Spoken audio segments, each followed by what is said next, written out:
First thing I want to do is glad you guys are getting to eat right now, and I'm up here sweating, right? So hopefully someone will give me a glass of wine soon.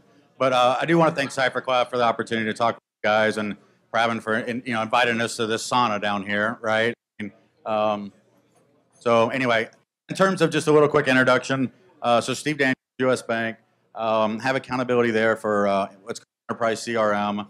So it's everything from Salesforce to Dynamics, about 40,000 users, enterprise marketing technologies, a lot of Adobe Marketing Cloud kind of things, customer communications, which is about 17 different, but probably 12 of them are cloud apps, but 17 apps that go along with that. Also have the accountability for overall IT strategy and IT innovation for the bank.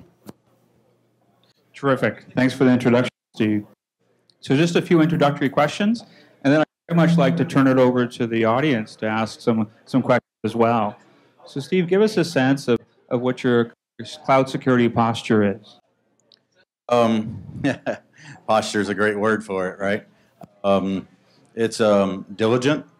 I won't quite say it's cautious. It used to be really cautious a couple of years ago. So we got some partners that have helped us out through that. It's one of those where extremely important. One of the more difficult things is actually to get everything to work together, because a lot of them do bring their own security controls with them.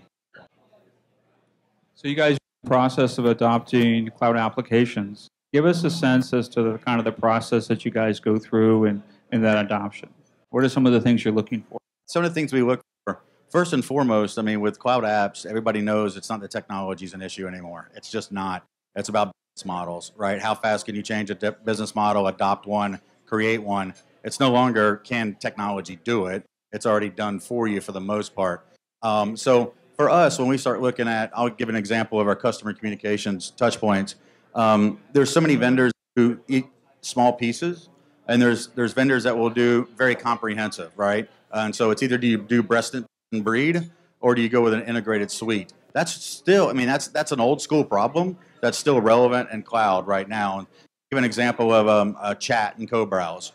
These are customer touch points, right? They're on a call center on the internet. They either need to co-browse or chat, and actually have 4 of those tools. Some of them are point systems, and there's one that does that and knowledge management and 6 other things. So the first challenge for us is to really narrow down and breed versus a total integrated package. Then when we go from there, it obviously, we have to understand the security protocol of any cloud partner we're going to work with. And some of the things that's we've learned real quickly of the important questions. So there's no, I haven't seen a book, a one-page document with 10 things that says make sure you ask these in this order, right? It didn't exist 4 or 5 years ago. Maybe it does now. But some of the things we look for is, especially like if we're using something off of App Exchange, right, at Salesforce. Is that native code that runs in Salesforce's data center, or is it code that runs in some other data center that we don't know about that's 2 men in a truck, right? And we have to go out and do an on-site visit and things of that nature. So that's one of the critical ones is, where's the processing and the data even in transit going to locate across all those places. So those are a couple of the items. That's terrific. So that's pretty good insights there, Steve. Give us a sense. So you're here. We're at a CipherCloud customer dinner. You've chosen CipherCloud, which is terrific. Tell us a little about the decision process that you went and the value proposition that you see in CipherCloud. Well, Pravin said that if I came down here and spoke in the sauna, I would lose 30 pounds overnight. So I would like sign up, right? Sign up, right? Let me buy different instances, if you will. So what drove it to decide on CipherCloud as one of our strategic partners is, one was really availability, because we were one of the first ones to the market. And they also stood up to some really robust, as those of you that are in financial services know, the security and compliance and legal is brutal for a new vendor to come in and get through. And they did so with shining stars. And when we looked at all of our criteria that we wanted, you guys were the only one that met all the criteria. So it started off with maybe a handful, and it quickly got down to 1. Well, that's great to hear. Can I comment on that too? Yeah, sure. Can you tell us a little bit about some of the use cases that you're using CipherCloud with in your environment? whatever you're comfortable with. Yeah, I was about to say. Harbor, safe harbor, we saw all that like a gazillion times a day. There's maybe a few I can speak to. It's just I can't speak to too many, but then I'll do it in a generic sense. I mean, we're a large bank, right? So we do everything from the the online banking side to all the different channels, call center, branch, etc. Getting that data out. If I use Salesforce as probably the example, there's a variety of ways in which we use Salesforce besides just CRM. We use it in a couple different ways, and to get that data out there where we want it, and us control the keys. And quite frankly, us controlling the keys, that was one of those maybe top 5 reasons we went with CipherCloud, because no one else would allow us to do that, and it's a must for us, right? So one of the use cases we have there is. So we obviously know a lot about you when you're on online banking. We know your transactions, your accounts, your balances. We also know from Bill that you're, instead of U.S. Bank, your mortgage is with Bank of America, right?